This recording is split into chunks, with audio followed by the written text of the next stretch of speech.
ওরা যে খারাপ ছিল কি ছিল না, এটা কি তোমার কাছ থেকে শুনে আমাকে বুঝতে হবে? শেখ হাসিনা কতটুকু খারাপ ছিল কি ছিল না, এটা কি হাসনাত আব্দুল্লাহ কাছে শুনে আমাকে বুঝতে হবে? হাসনাত আব্দুল্লাহ যখন শেখ হাসিনার প্রশংসা করতেন, সার্জিৎ যখন শেখ হাসিনার প্রশংসায় মানে মুখ দিয়ে থুতু ছিটাইতেন, তখন আমি মাসুদ কামাল তো শেখ হাসিনার সমালোচনা করতাম। কাজে শেখ হাসিনার সমালোচনা তোমার কাছ থেকে আবার শুনতে হবে না। তুমি আগামীর কথা বলো। আমরা যারা বুড়া টোরা আছি, আমরা পুরানের কথা বলবো। তোমরা ইয়াং, তোমরা আগামীর কথা বলো আমাদেরকে। পারে না। তাদের কথা নিয়ে আরেকটু কথা বলবো, কিন্তু ওই যে দায়ের যে আমি একটা হিসাব বুঝতে চাইছিলাম, সেটা কি একটু বলবেন? আমি বলছি। আপনি দেখেন, আমাকে একজন বলতেছিল যে একটু আগে আমিও বললাম যে গোপালগঞ্জ কি বাংলাদেশের সীমানার বাইরের কোনো দেশ? বাইরের দেশ না। এখানে যেতে হলে আমার ভিসা লাগবে কেন? লাগবে না, আমি এখানে যে কোনো জায়গায় যেতে পারি। এটা হলো থিওরিটিক্যাল কথা। আচ্ছা বলেন, আপনি যদি আপনার পরিবার পরিজন নিয়ে কক্সবাজার যেতে চান, তাহলে আপনি যে প্রিপারেশন নিয়ে যাবেন, সেই একই প্রিপারেশন নিয়ে কি আপনি খাগড়াছড়ি যাবেন? যাবেন না তো। আপনি কি বান্দরবান যাবেন একই প্রিপারেশন নিয়ে? যাবেন না। আচ্ছা, ওই এলাকাগুলিতে যেতে আপনাকে রাস্তার মাঝখানে আর্মিরা থামায় না? থামায় কেন? আমরা বলতে পারতেন ভাই আপনি এখানে থামাচ্ছেন কেন, কক্সবাজার তো আমাকে থামান না। আমি কি তাহলে এটা বাংলাদেশের পার্ট না? হ্যাঁ, বাংলাদেশের পার্ট। তাহলে অবস্থা বুঝে ব্যবস্থা নিতে হয়। আপনি মানে শীতকালে যেভাবে বেরোবেন, গ্রীষ্মকালে বেরোতে গেলে আপনাকে ছাতিটা নিয়ে বেরোতে হবে। কারণ বলবেন আমি একই দেশে আছি, কেন আমি ছাতি নিয়ে বেরোবো এখন? আমি তো ডিসেম্বর মাসে ছাতি নিয়ে বেরোই নেই। এগুলো আপনি বলতে পারেন, গর্তমি করতে পারেন, গর্তমি করেন, তা ভিজে যাবেন আপনি। তো এখানে কি জিনিসটা হচ্ছে, এখানে যে আপনাকে বুঝতে হবে গোপালগঞ্জের মানুষের সেন্টিমেন্টটা কি। গোপালগঞ্জের এখন যারা জীবিত মানুষ আছে, যত জীবিত মানুষ গোপালগঞ্জের আছে, তারা জন্ম হওয়ার পরের থেকে আজকে পর্যন্ত বঙ্গবন্ধুকে কিভাবে দেখে, সেভাবে দেখার ক্ষমতা কি আপনাদের আছে? তাও তো নাই। এখন জায়গা ভেদে কেমন দুই কারণ হয়। আরেকটা এক্সাম্পল দিই আপনাকে। দেখেন কিছু স্টুডেন্ট যে জাতীয় পার্টির যে কেন্দ্রীয় অফিস ঢাকায় কাকড়া যেটা আছে, আগুন দিয়ে পুড়িয়ে দিল, কিন্তু আপনি খেয়াল আছে? আগুন দিয়ে পুড়িয়ে দিল। কিছু হয়েছে? কিছু হয় নাই। পুরো অফিস আগুন দিয়ে পুড়ে গেল। যথাসময়ে ফায়ার ব্রিগেডের লোক আসলো না, পুড়তে দেওয়া হলো।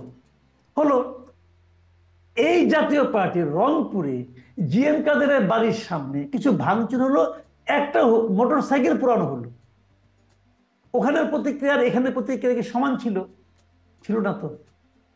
ওখানে তো এদেরকে যে আর্মির কাছে মাপ চাইতে হইলো, তাদেরকে আর্মি বললো, থ্রেট করলো, এই সার্জিসকে বলছে যে আর কোন রকম মব আমরা সহ্য করবো না।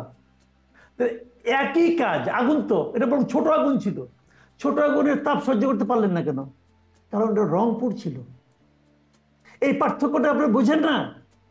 এই পার্থক্যটা যদি না বুঝেন, তাহলে তো বলবো আপনারা বাংলাদেশে বসবাস করেন না।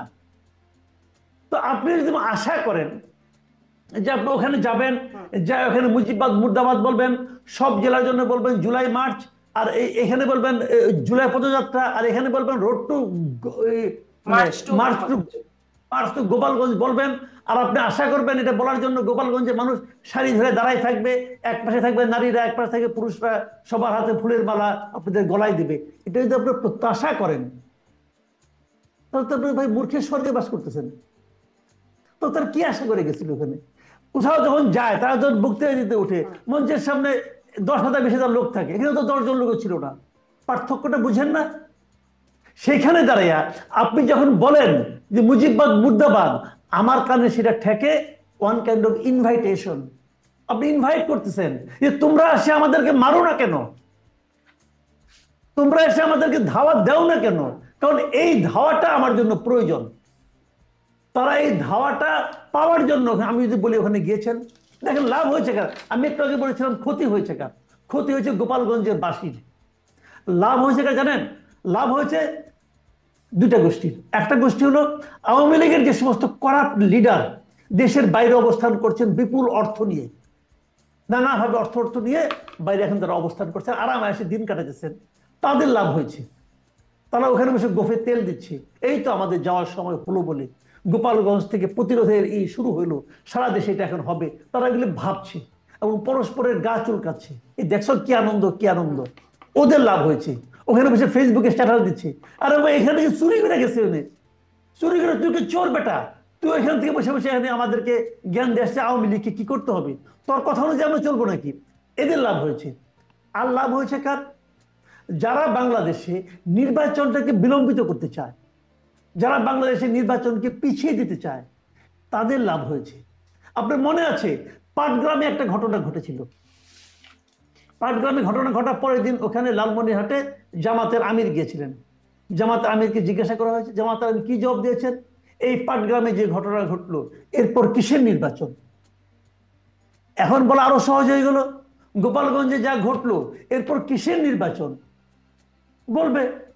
বলবে না, বলেছেন এই যারা মাসুদ কামাল বলেছেন। আমি দেখছিলাম যে ডাক্তার শফিকুল ইসলাম মাসুদ জামাত নেতা, তিনি বলছেন গোপালগঞ্জে এই হামলা প্রমাণ করে বাংলাদেশ এখনো নির্বাচনের জন্য প্রস্তুত হয় নাই।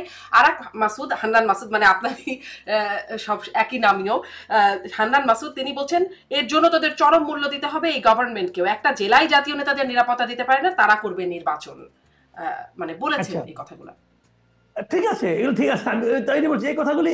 এখন এই কথাগুলি জোরে সরে বলার জন্যই কিন্তু আমি যদি বলি, যদি আমি তর্কের খাতিরে বলি যে এটা ঘটানো হয়েছে, আপনি কিভাবে বলবেন? দেখেন আরেকটা কথা প্রায় বলা হচ্ছে, দেখবেন আরেকটা আওয়াজ তুলছে, লেভেল প্লেইং ফিল্ড করতে হবে। এখন গোপালগঞ্জে কি এনসিপি অথবা জামাত যে লেভেল প্লেইং ফিল্ড পাবেন? পাবেন? পাবেন না তো। বলবেন এই দেখো গোপালগঞ্জে লেভেল প্লেইং ফিল্ড হয় নাই, অতএব আমি নির্বাচন করবো না, বলে দিল।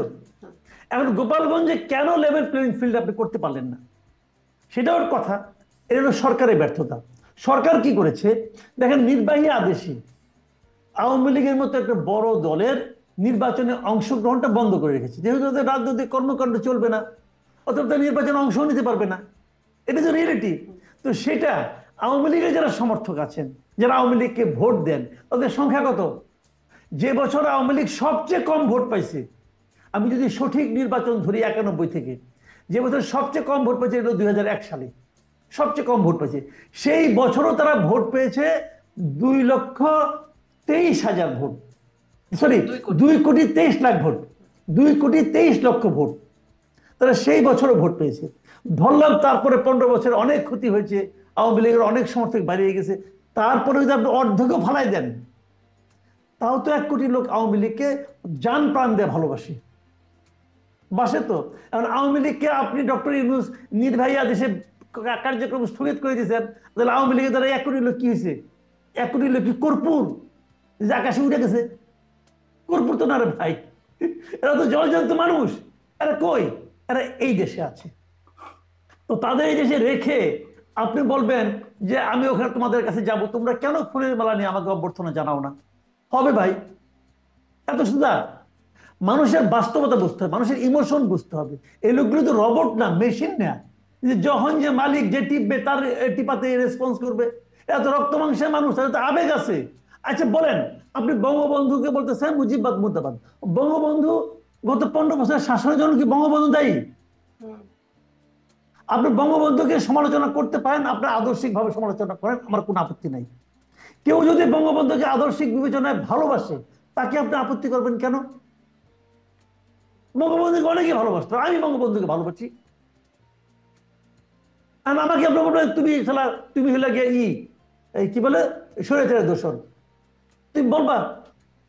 আমি তো আওয়ামী লীগকে, আমি তো শেখ হাসিনার আওয়ামী লীগকে পছন্দ করি না, আমি জীবনে আওয়ামী লীগও করি নাই ভাই।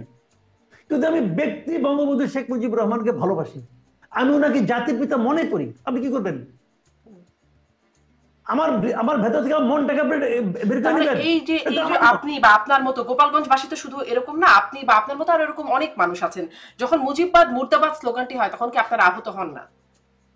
অবশ্যই আহত হই, আমি তো আহত হয়েছি, আমি তো আহত। মুজিববাদ কিন্তু নাই, মুজিববাদ কিন্তু এক্সিস্ট করে না, কখনোই করতো না। তারপরেও আমি আহত হয়েছি এই কারণে, ওরা ওদের অজ্ঞতার কারণে তার মুজিববাদ বলেছে, কিন্তু ওদের ইন্টেনশনটা ছিল খারাপ। ওদের ইন্টেনশন ছিল বঙ্গবন্ধু শেখ মুজিবকে ইনসাল্ট করা, অপমান করা, এটা ওদের ইন্টেনশন। এই ইন্টেনশনটা ছিল বলে ওরা কিন্তু বঙ্গভবন থেকে বঙ্গবন্ধুর ছবি এখন আমাদের সংবিধানে আছে, প্রত্যেকটা সরকারি কর্মচারীকে তার যেখানে বসবে তার পিছনে বঙ্গবন্ধুর ছবি থাকতে হবে। সংবিধানে এখনো আছে, এটা তো চেঞ্জ করেনি এখনো, সংবিধানে আছে। এই সংবিধান অনুযায়ী সরকার শপথ নিচ্ছে, নিয়ে এই জিনিসটা অমান্য করতেছে। সংবিধানে যতক্ষণ আছে আপনি চেঞ্জ করেন, পারলে চেঞ্জ করতে না পাইরা আপনি সেটাকে অমান্য করবেন দিনের পর দিন, এটা হতে পারে না। এই নাহিদ ইসলাম বলছে আমাদের সংবিধান বলে বঙ্গবন্ধু আমাদের জাতির পিতা, আমাদের সংবিধান বলে, এটা এখনো আছে। নাহিদ ইসলাম বলে আমি মানি না, যখন সে উপদেষ্টা ছিল তখন সে বলছে। একজন উপদেষ্টা, তুমি তো ভাই এই সংবিধানের আলোকে সংবিধানকে সমুন্নত রাখার শপথ নিয়ে তুমি তো উপদেষ্টা হয়েছো, এগুলি হিপোক্রেসি, এগুলি তারা করেছে, সেটা অন্য হিসেবে, আমি ওই আলোচনা আমি যাচ্ছি না। কিন্তু আমি যদি গোপালগঞ্জে স্থির থাকি, এখানে তুমি এটা পারো না করতে, তুমি এটা পারো না। কিন্তু ওনারা এটা করবেন, এবং কেন করবেন আমি তো বলছি তো, এটা হলো দিস ওয়াজ অ্যান ইনভাইটেশন, যে তুমি আমাকে মারো, আমি তো ফিরাবো, আমি তো আমার জন্য তো আপনার সাজোয়া গাড়ি আছে, আমি তো ফুরুত করে ঢুকে যাবো। উনি এখানে ঢুকে গেছেন, নিরাপদে চলে আসছেন, কিন্তু এখন সমস্ত সবার কাছে ভিলেনকে গোপালগঞ্জের জনগণ। গোপালগঞ্জের জন্য কারফিউ দিয়ে আপনি সবাইকে দৌড়ে যাচ্ছেন, কিন্তু গোপালগঞ্জে 4 জন মানুষ যে মারা গেল তাদের নিয়ে কারো কোনো চিন্তা নাই। একটা ভদ্র মহিলাকে দেখলাম, উনি বলতেছেন আমার সংসার কিভাবে চলবে, আমার ছেলে তো কোনো রাজনীতি করতো না, এটা কাউকে স্পর্শ করে না। ছবি দেখলাম কালকে স্বরাষ্ট্র উপদেষ্টা তার সঙ্গে আমাদের যুব উপদেষ্টা বসে বসে জুস খাচ্ছেন, আর ওখানে বসে বসে মনিটরিং করতেছেন। কি মনিটরিং করেন ওরা? আর ওখানে মনিটরিং করবেন করেন, ওখানে যুব ক্রীড়া উপদেষ্টা কেন? উনি কি এই সমস্ত মনিটরিং এর উপর উচ্চতর কোনো ট্রেনিং নিয়ে আসছেন? এটা কি ওনার মন্ত্রণালয়? উনি কেন? উনি যদি মনে করেন এখানে যে স্বরাষ্ট্র উপদেষ্টা একা পারছেন না, তাহলে সেখানে প্রধান উপদেষ্টা আসবেন, অথবা প্রধান উপদেষ্টা কি ওনাকে নিয়োগ করছেন। আর এই মনিটরিং করে এখন আইন শৃঙ্খলা পরিস্থিতিটা কেমন হলো? আইন উপদেষ্টা আসিফ নজরুল তিনি বললেন যে এই পুলিশ আওয়ামী লীগ সরকারের আমলে নিয়োগ বা আওয়ামী লীগের নিয়োগ করা, তারা যথাযথ সহায়তা করছে না, শেখ হাসিনা বাংলাদেশকে ধ্বংসস্তূপে পরিণত করে গেছেন, এটা আসিফ নজরুল বলছেন। অন্যদিকে আসিফ মাহমুদ তিনি আবার বলছেন আইন শৃঙ্খলা বাহিনীর ভূমিকাতে তিনি সন্তুষ্ট। আবার মানে যেটি মূল যে প্রশ্নটা আসলে করতে চাই, যে আসিফ নজরুল যেটি বলছেন যেটি আওয়ামী লীগের আমলে নিয়োগ করা, কিন্তু নাহিদ ইসলাম যখন উপদেষ্টা ছিলেন এবং আসিফ মাহমুদ তখন উপদেষ্টা ছিলেন, দুই উপদেষ্টাই বলেছিলেন, যখন মির্জা ফখরুল ইসলাম আলমগীর নিরপেক্ষ সরকারের কথা বলেছিলেন একটা সময় বিবিসির এক সাক্ষাৎকারে, তখন তারা বলেছিলেন যে প্রশাসনের আইজি নিয়োগ থেকে শুরু করে প্রশাসনের উঁচু থেকে নিচু পর্যায় পর্যন্ত বিএনপির লোকজন আছে। মানে কি আসলে কোনটা আসলে ঠিক? এই প্রশাসনে আওয়ামী লীগের লোক আছে বলে তারা সহায়তা করছে না, তারা কাজ করছে না, এটা নাকি প্রশাসনে বিএনপির লোক আছে, নাকি আসলে কোনটা ঠিক? শুনেন, প্রশাসনে বাংলাদেশের লোক আছে, হিসাবটা এভাবে ধরেন আপনি। প্রশাসন, আপনি ধরেন, আমি একটা উদাহরণ দেব আপনাকে, একজন লোক মনে করেন মাদকাসক্ত, মাদকাসক্ত হলে তার ব্লাডও কিন্তু আপনার পলিউটেড হয়ে যাচ্ছে। এখন আপনি কি করবেন? হাতটা কেটে সব রক্ত ফেলে দিবেন? তাতে কি সে স্বাস্থ্যবান হয়ে যাবে? আপনাকে রক্তটা যদি চেঞ্জ করতে, আপনি কিভাবে করবেন? আপনি এমন কোনো ওষুধ খাবেন যে ওষুধ খেলে ভেতরে ব্লাড যেগুলি ছিল, এই আপনার দূষিত রক্ত, সেগুলো ধীরে ধীরে ধীরে ধীরে তার পরিমাণ কমতে থাকবে। আপনার নতুন যে রক্তগুলি হবে সেগুলো হবে বিশুদ্ধ রক্ত। ভাই সিস্টেমটা তো এরকম। আপনাকে এখন রাতারাতি সব আপনি বাদ দিয়ে দেন, প্রশাসন চলবে? চলবে না। একটা সিস্টেম আপনার করা উচিত ছিল। সেই সিস্টেমটা কি ছিল আপনি বলতে পারতেন। সহজ একটা সিস্টেম, আমি এটা তখনও বলছি, একদম ক্যাটাগরিক্যালি বলছি আপনারা কি করতে পারেন। সেটা করতে পারেন হলো আপনার সবগুলি সচিব যারা ছিলেন, সচিব পদ অবশ্যই পলিটিক্যাল পদ, বাংলাদেশে দীর্ঘদিন ধরে এটা চলে আসছে। আপনি জয়েন্ট সেক্রেটারি, এডিশনাল সেক্রেটারি পদে কিন্তু প্রমোশন ঠিকঠাক মতো হয় অনেক সময়, ইদানিং হচ্ছে, শেখ হাসিনার শেষ দিকে হচ্ছিল না, কিন্তু এটা হতো আগেও। তো তারপরে এরপরে যখন সচিব হবেন আপনি, তখন এটা একদম রাজনৈতিক নিয়োগ হয় আমার জানা মতে। আপনি সবগুলি সচিবকে বাদ দিয়ে দিতেন, সব সচিব এবং এডিশনাল সেক্রেটারির মধ্যে খুব একটা পার্থক্য নাই। এতে কি হতো, পুরো প্রশাসন একটা মেসেজ পেয়ে যেত। আপনি তা করেছেন? তা করেননি। আপনি চুজ এন্ড পিক করেছেন, যে আপনার পছন্দের তাকে রেখে দিয়েছেন, যে আপনার অপছন্দের তাকে বাতিল করে দিয়েছেন। এবং কোনো কোনো জায়গায় বৃদ্ধ আজকে থেকে 15 বছর আগে রিটায়ার করে গেছে, তাকে টুকাই নিয়ে আসছেন, আইনে তাদের গুরুত্বপূর্ণ পদ দিচ্ছেন। উনি তো অনেকদিন ধরে ভাই মানে এই কাজে অভ্যস্ত না, উনি এসে উল্টাপাল্টা কাজ করতেছেন। আওয়ামী লীগ আমলের একজন মানে আপনার মন্ত্রীর পিএ ছিল, সে এখনো ডিসি আছে, ডিসি নিয়োগ হয়েছে। কিভাবে হয়েছে? কারণ কোন একজন উপদেষ্টার মেয়ের জামাইয়ের বন্ধু সে হয়ে গেছে।